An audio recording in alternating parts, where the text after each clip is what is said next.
Welcome. You're about to receive a briefing on the flow of indecent disclosure, a system that calls itself a forensic documentation engine. We're going to break down exactly what that means, the problem it claims to have diagnosed, and the pretty radical solution it's putting on the table. Let's get right into it. So what's the core problem this whole engine is built to tackle? They call it engineered friction. And their entire diagnosis, it starts with a claim that's designed to stop you in your tracks. You see, the central idea here is that all the frustration, the roadblocks, the absolute failures we see in our big institutions, they aren't accidents. They're not bugs in the code.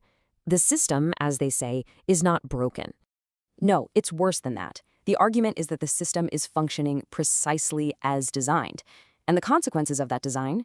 Well, they argue it's systematically crushing people, and that's the whole point. To really get this, you have to understand a concept they've coined: fear washing.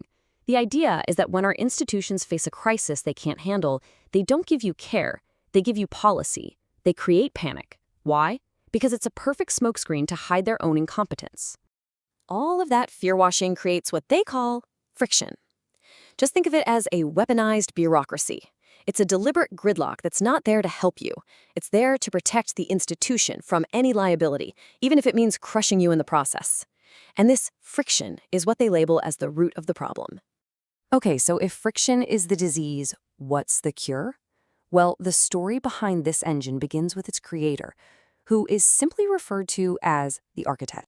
The system was engineered by Cesar Villavio, and the claim here is a heavy one. His understanding of the systemic friction doesn't come from a textbook. It comes from direct, raw, personal experience. His life basically served as the crash test dummy for the very institutional failures he's now trying to dismantle. His experience is summed up as surviving the collapse of the 3 citadels. What are they? 3 massive points of systemic failure: our physical infrastructure, our medical systems, and our digital networks. These catastrophic events became the forensic evidence, the raw data for building this whole protocol. Now, this is what's really important to understand about the approach. This isn't about asking for an apology. It's not another complaint form to be filed away and ignored. The goal is to impose a direct, inescapable tax on failure. It's about moving past just talking about the problem and starting to enforce real accountability. So, how does that even work? At its very core, the Indecent Disclosure engine is designed to take all of that systemic friction we've been talking about, the bureaucratic walls, the institutional deception, all that manufactured chaos, and to systematically convert it, to transmute it into what's called flow, a state where you're no longer being blocked by the system, but where the system is actually forced to enable you. So how in the world do you convert friction into flow? It sounds almost alchemical. Let's pull back the curtain and look at the actual mechanism that's supposed to make this happen. This is the heart of the entire engine.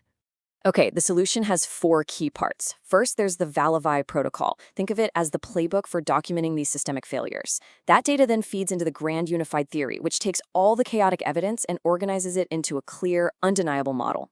The real teeth of the operation is the financial flip, which is designed to make being unfair so incredibly expensive that institutions just can't afford to do it anymore. And who enforces all this? An immutable AI auditor called the RoboCop protocol, built to operate completely outside of human corruption. And that brings us to the enforcement tool, the development tax. The idea is to just bypass all the useless oversight committees. If an institution is documented breaching its duty, it automatically gets hit with this tax. Now you can see the formula here uses G for a wage gap and M for a friction multiplier. We don't have all the granular details on the inputs, but the principle is brutally simple. Create a direct, automatic, and painful financial penalty for failure. So all of this leads to a final, very stark choice. The creators aren't just floating an idea here. They're presenting this as the actual architecture for a new era. And with it comes a clear choice, what they call an ultimatum. Whether you're an individual or an institution, this framework basically says there are only 2 paths forward from here. Choice number 1, stay in the old world, stay crushed by that administrative friction we've been talking about. Or, choice number 2, adopt this new model, join the forensic audit, and step into the flow. And what's the current status of this whole project? Well, it's presented with 3 very definitive statements. The system is sundered, meaning the old way is broken beyond repair. The archive is sealed, which sounds like a secure, unchangeable database of these documented failures is locked and loaded. And finally, the Institute is active, which seems to be a clear signal that this new system is already up and running. So, the final message here is a direct call to action. Use the system to convert the friction of the deceiver into the flow of the receiver. The emphasis is powerful. We do not vent, we document. For anyone who wants to learn more, the invitation is to join the forensic audit at indecentdisclosure.org.